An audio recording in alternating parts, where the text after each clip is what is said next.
Teman-teman di sini, kalau kita ya lagi lampu merah misalnya, daripada antum cuma tahu lihat helmnya orang warna apa, merek mobilnya apa, zikrullah, astagfirullah wa atubu ilaih, astagfirullah wa atubu ilaih, zikir kepada Allah.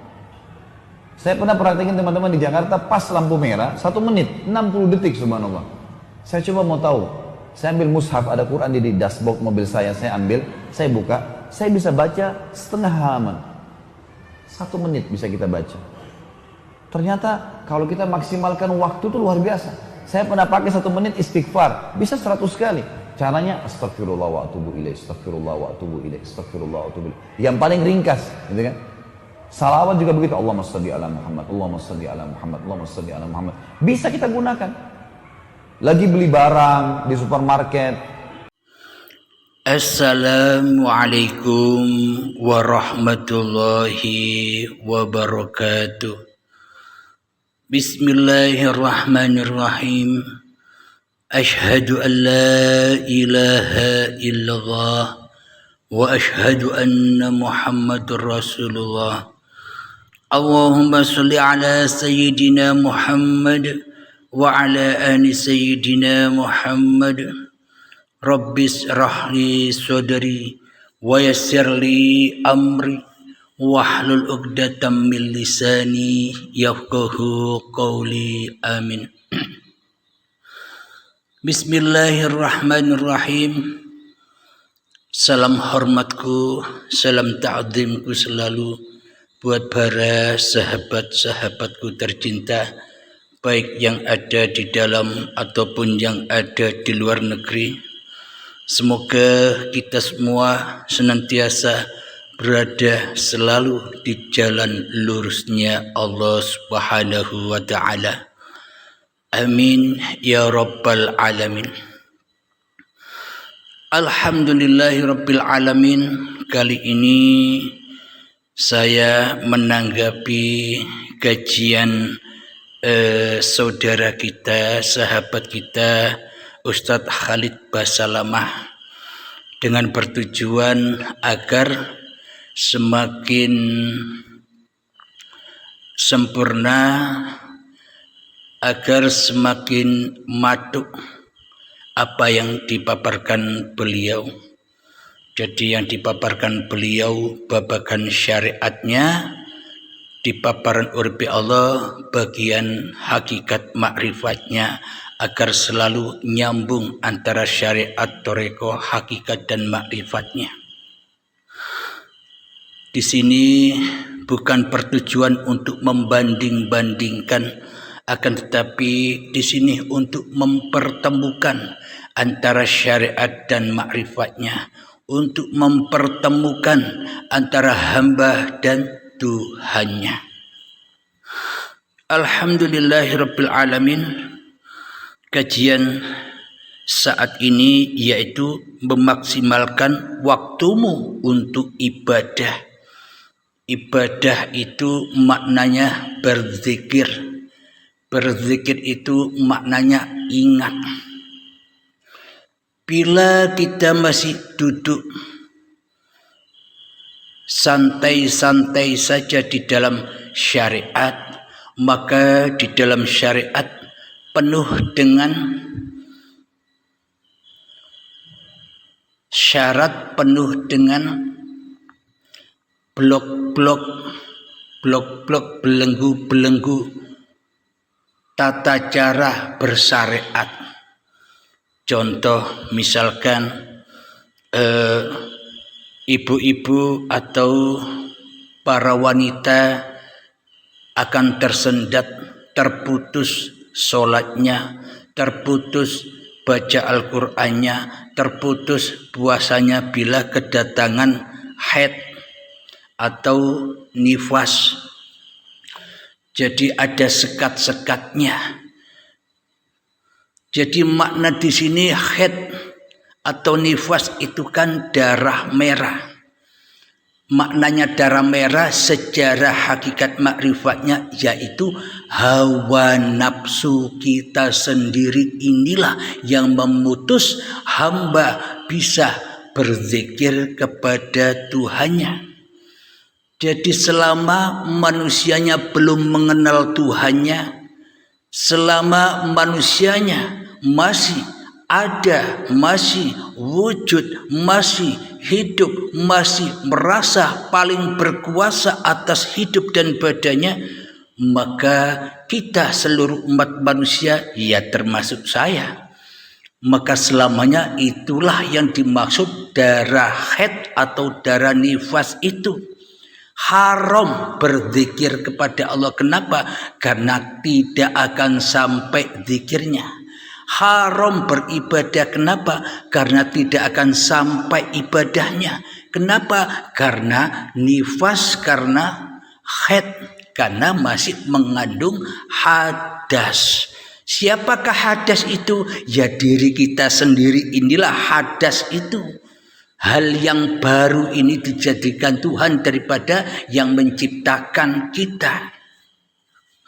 Itulah darah nifas dan darah haid itu ternyata pada intinya tafsir sejatinya yakni hawa nafsu setiap diri manusia. Apa itu hawa nafsu? Ketika manusianya lebih nyata di dalam hatinya daripada kenyataan Tuhannya yang telah menciptakan manusia. Itulah darah haid atau darah nifas.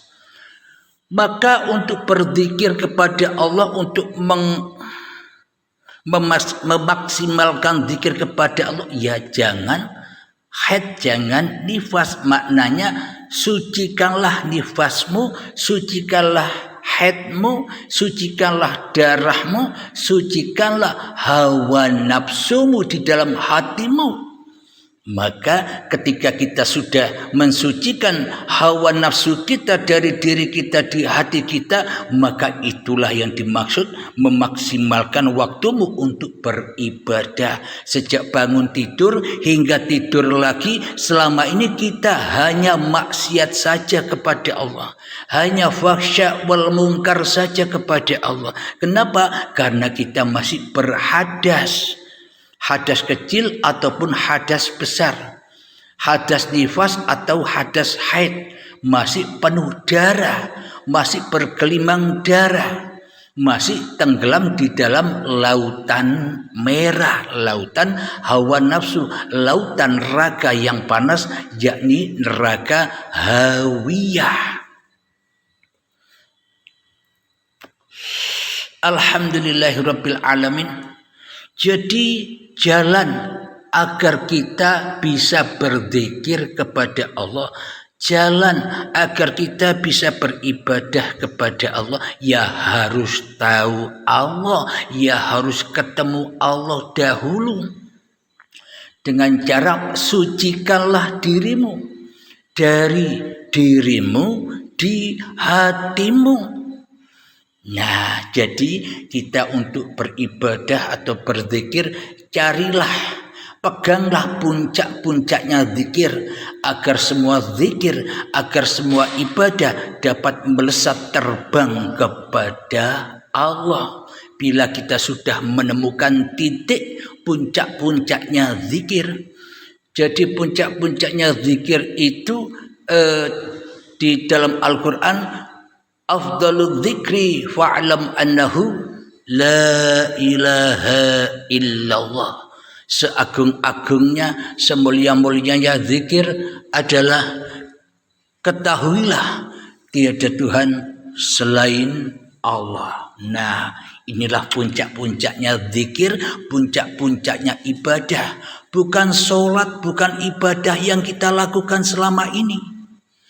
Jika sholat kita, syahadat kita, puasa kita, zakat kita, haji kita masih di dalam haid, masih di dalam nifas, masih di dalam darah kotor, masih di dalam hawa nafsu kita yang merasa melakukan semua itu, ya semuanya ya najis, semuanya terbakar di neraka hawiyah. Teraku-akuilah ibadah dan sholat-sholat kita diakui oleh kita sendiri, dimakan sendiri. Mana persembahannya kok dimakan-makan sendiri? Sholatnya dimakan sendiri, kebaikannya dimakan sendiri, sedekah-sedekahnya dimakan sendiri, doa-doanya dimakan sendiri, ibadah-ibadahnya dimakan sendiri. Kenapa semua itu terjadi? Karena kita belum menemukan intisari dari ibadah itu. Karena kita belum menemukan intisari dari sholat itu sendiri. Jadi apa sih tujuan sholat 5 waktu yang kita kerjakan selama ini? Tujuannya supaya kita bisa belajar mutu qabla antal maut, belajar mati. Di dalam sholat 5 waktu itu agar kita belajar untuk ketemu Sang Pencipta setelah kematian. Namun bila kita tak bisa mati di dalam sholat 5 waktu, atau malah tambah besar kemanusiaannya, atau malah tambah besar kebanggaannya, atau malah tambah besar kemuliaannya, berarti tidak cocok sholatnya. Kenapa? Tujuan sholat agar manusia tidak mengaku-akui dirinya lagi. Kok tambah besar pengakuannya, kok tambah merasa mulia dengan sholat-sholatnya. Inilah keburukan dibungkus dengan kebaikan, kemaksiatan dibungkus dengan ketaatan. Kenapa? Karena hanya diri kitalah yang paling tahu. Di dalam hati kita ini siapa yang wujud jadi penguasa, siapa yang wujud jadi Tuhan, siapa yang nyata di dalam hati kita, hanya kita yang paling tahu. Jadi bila kita masih merasa diri kita yang paling wujud dan hidup, mana mungkin bisa berzikir la ilaha illallah. Pasti yang dizikiri di dalam setiap jiwa manusia, ya termasuk saya, pasti Abdul Halimnya yang ada, yang bisa mengatakan, yang bisa berkalam la ilaha illallah. Jadi la ilaha illallahnya Abdul Halim ini selama ini hanya palsu doang. La ilaha illallahnya Abdul Halim selama ini hanya fiktif doang. La ilaha illallahnya di dalam hati Abdul Halim selama ini hanya dusta saja selama ini. Kenapa? Karena ketika masih ada wujud Abdul Halimnya di dalam dada Abdul Halim ini, maka selamanya belum dikatakan Islam, belum selamat. Apa yang dilakukan oleh Abdul Halim ini selalu jatuh dan jatuh rojiun kepada nifasnya, jatuh dan jatuh rojiun kepada haidnya, jatuh dan jatuh kepada lautan merahnya, lautan hawa nafsunya. Diaku-akuilah semuanya milik Abdul Halimnya. Karena yang jadi Tuhan bukan Allah tapi Abdul Halimnya. Mana bisa kita bisa memaksimalkan waktu untuk ibadah, memaksimalkan waktu untuk berzikir, sementara yang kita zikiri di dalam hati kita Abdul Halimnya saja. Yang kita ingat di dalam hati kita hanya kita yang merasa bisa berbuat sholat, yang merasa bisa berbuat zikir, yang merasa bisa berbuat ibadah. Semuanya serba haid, serba nifas, serba hawa nafsu merah terbakar. Alhamdulillahirabbil alamin. Untuk menggali intisarinya afdalul dzikri fa'lam annahu la ilaha illallah itu yang bagaimana? Caranya atau tipnya adalah kita wajib man arafa nafsahu, kita wajib tahu diri. Kalau kita tidak tahu diri kita sendiri, bagaimana mungkin kita bisa mengenal siapa yang menciptakan diri kita?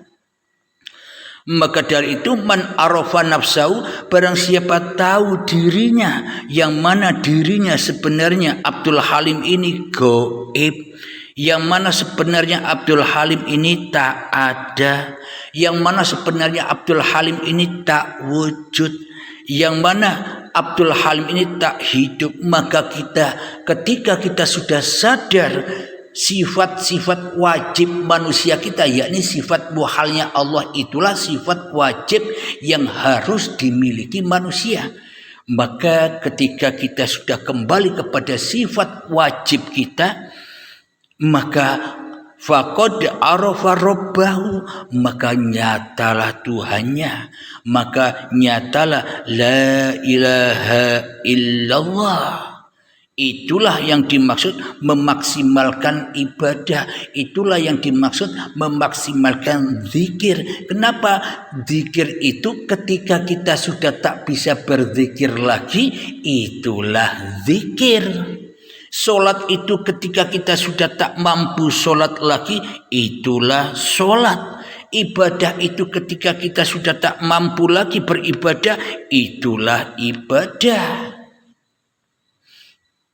Itulah la ilaha illallah, itu seabdol-abdolnya zikir, seagung-agungnya zikir adalah man arafa nafsahu, ketika dirimu rela mati demi Tuhanmu, ketika dirimu rela tak ada, rela gaib demi kewujudan Tuhanmu di hatimu.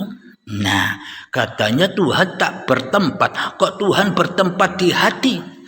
Qalbun mu'minin baitullah.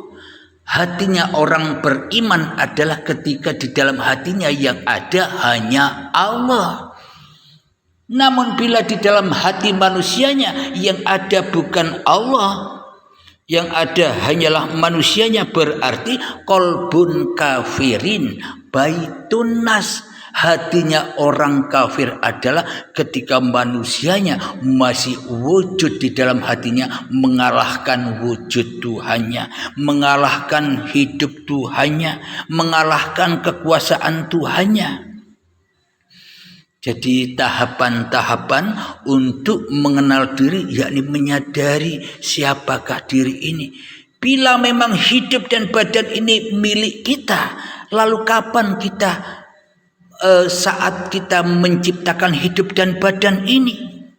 Bila memang hidup dan badan ini hanya milik kita, bila yang ada di dalam hati kita hanyalah diri kita, siapa yang menciptakan? Berarti yang menciptakan wujud diri manusia kita ini kan lebih wujud, lebih ada, lebih nyata, lebih hidup daripada kewujudan, daripada kenyataan, daripada kehidupan kita sendiri. Itu yang harus kita sadari. Bila kita tidak sadar-sadar bahwa yang ada di dalam hati kita hanyalah diri kita sendiri, kapan kita bisa berzikir? Kapan kita bisa Islam? Selamatnya hatimu lurus kepada Tuhanmu, tidak akan pernah bisa. Agama apapun Anda, baik Islam, Nasrani, Yahudi, Majusi, Sabi'in, Hindu, Buddha, Konghucu dan sebagainya, bila dirimu masih ada di dalam hatimu, maka batallah agama-agamamu. Karena agama-agama yang kita peluk selama ini hanyalah agama nifas, adalah agama khed, agama darah, agama lautan merah. Apa? Agama hawa nafsune dewe-dewe, sesuai dengan kepahaman hawa nafsunya sendiri-sendiri. Bukan agama menuju Tuhan, tapi agama untuk memulia-muliakan menungsani dewe-dewe. Pasti di dalam hati kita selama ini merasa bahwa agamaku yang paling benar, selain agamaku semuanya salah, semuanya kafir. Itu tandanya. Akan tetapi bila kita sudah masuk agama Allah, inna dina indallahil Islam, agama di sisi Allah, maka kita sudah tak bisa menilai-nilai lagi agama-agama yang di luar itu. Kenapa? Karena agama-agama yang di luar. Kenapa? Karena seluruh manusia ya ciptaan Allah. Itulah selamatnya hati kita dari yang selain Allah. Kenapa? Karena zikirnya selalu mentiadakan dirimu di hatimu. Hanya Allah lah yang ada, hanya Allah lah yang wujud. Inilah ayatnya untuk kita memaksimalkan sejarah-sejarah kita, siapakah diri kita ini, agar kita tahu diri bahwa diri kita ini sebenarnya hanya makhluk yang tak bisa apa-apa, hanya makhluk yang tak bisa berbuat apa-apa. Di dalam surat Al-Insan sudah diabadikan, Bismillahirrahmanirrahim. Hal ata 'alal insani hinum minad dahri lam yakun syai'an madhkura. Yang artinya, bukankah pernah datang kepada manusia waktu dari masa yang ketika itu belum merupakan sesuatu yang dapat disebut.